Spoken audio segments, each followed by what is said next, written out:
कुछ दिन पहले मैंने एक YouTube शॉर्ट्स आपके साथ शेयर किया था जो कि था 5 साइंस जहाँ पे टीनेजर्स को स्ट्रेंजर्स पे ट्रस्ट नहीं करना चाहिए।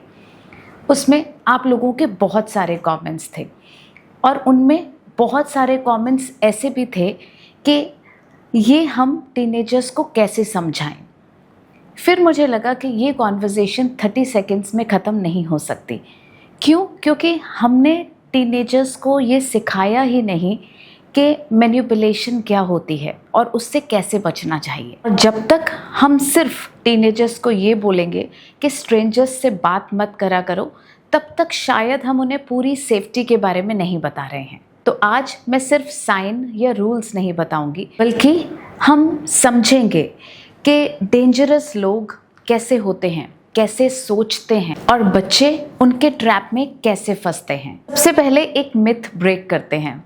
जब भी हम स्ट्रेंजर सोचते हैं तो हम क्या सोचते हैं? कोई सस्पिशियस आदमी, कोई डरावना, कुछ अजीब सा दिखने वाला, या फिर जिन्हें हम बिल्कुल नहीं जानते। लेकिन रियल लाइफ में ये बहुत कम होता है। जो लोग मैनिपुलेट करते हैं वो अक्सर बहुत पोलाइट होते हैं, बहुत फ्रेंडली होते हैं, काम रहने की कोशिश करते हैं और यूजुअली हमेशा स्माइलिंग फेस के साथ आते हैं, हेल्प मांगते हैं, फ्रेंडली होते हैं और यूजुअली इसी वजह से बच्चे कंफ्यूज हो जाते हैं।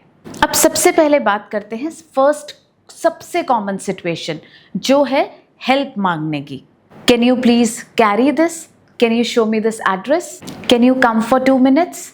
Can I use your phone? Parents एक बात याद रखिए और हमें ये अपने बच्चों को समझाना चाहिए कि अगर किसी एडल्ट को हेल्प जेन्युइनली चाहिए तो वो आसपास किसी एडल्ट को ही ढूंढेगा, एक टीनेजर या एक बच्चे को ही क्यों? और ये क्वेश्चन हमेशा आप अपने बच्चों को सिखाएं। ब्लाइंडली हाँ बोलना काइंडनेस नहीं होती, बिकॉज सेफ्टी सबसे पहले आती है। सेकेंड सिचुएशन, ये बात मम्मी पापा को मत बताना। ये लाइन बहुत डेंजरस है। या फिर ये हमारे बीच में सीक्रेट रहेगा। Adult talk, something like this, जहाँ पे वो बच्चे को मैनिपुलेट करते हैं। बर्थडे सरप्राइज सीक्रेट हो सकते हैं, गिफ्ट्स सीक्रेट हो सकते हैं, बट जिस सीक्रेट में डर हो, प्रेशर हो या गिल्ट हो, वो सीक्रेट नहीं, वार्निंग है। एक और बात हमेशा आप अपने बच्चों को सिखाएं कि कुछ भी सीक्रेट पेरेंट्स के साथ सीक्रेट नहीं होता। मैं हमेशा पेरेंट्स को यही सिखाती हूँ कि बच्चों को सिर्फ एक चीज़ बोलें, घर में, फैमिली में कोई सीक्रेट नहीं होता। अगर कोई कहे कि ये बात मम्मी को मत बताना, पापा को मत बताना, तो सबसे पहले आके हमें बताना। Third situation, free gifts, free lift, free treats. Teenagers naturally trust कर लेते हैं। उन्हें लगता है कि कितना नाइस ह्यूमन बीइंग है, कितना अच्छा पर्सन है। लेकिन रियल लाइफ में हर फ्री चीज़ सेफ नहीं होती। बच्चे को मना करना भी सिखाइए। नो थैंक यू, ये सेंटेंस बहुत पावरफुल है। फोर्थ सिचुएशन, किसी का बहुत जल्दी फ्रेंडली हो जाना। बेटा, champion, princess, personal questions, family के बारे में पूछना, स्कूल टाइमिंग्स, पेरेंट्स घर पे होते हैं या नहीं, ये सब कैजुअल लग सकता है, लेकिन अपने बच्चों को सिखाएं किसी को भी पर्सनल डिटेल्स नहीं बतानी चाहिए। ट्रस्ट बिल्ड होने में टाइम लगता है और fast trust is a red flag. Fifth situation, सबसे इंपॉर्टेंट, गट फीलिंग। कभी कभी रीज़न नहीं होता बट अजीब लगता है, अंदर से एक फीलिंग आती है जिसमें आपको लगता है कि नहीं, मुझे नहीं करना चाहिए।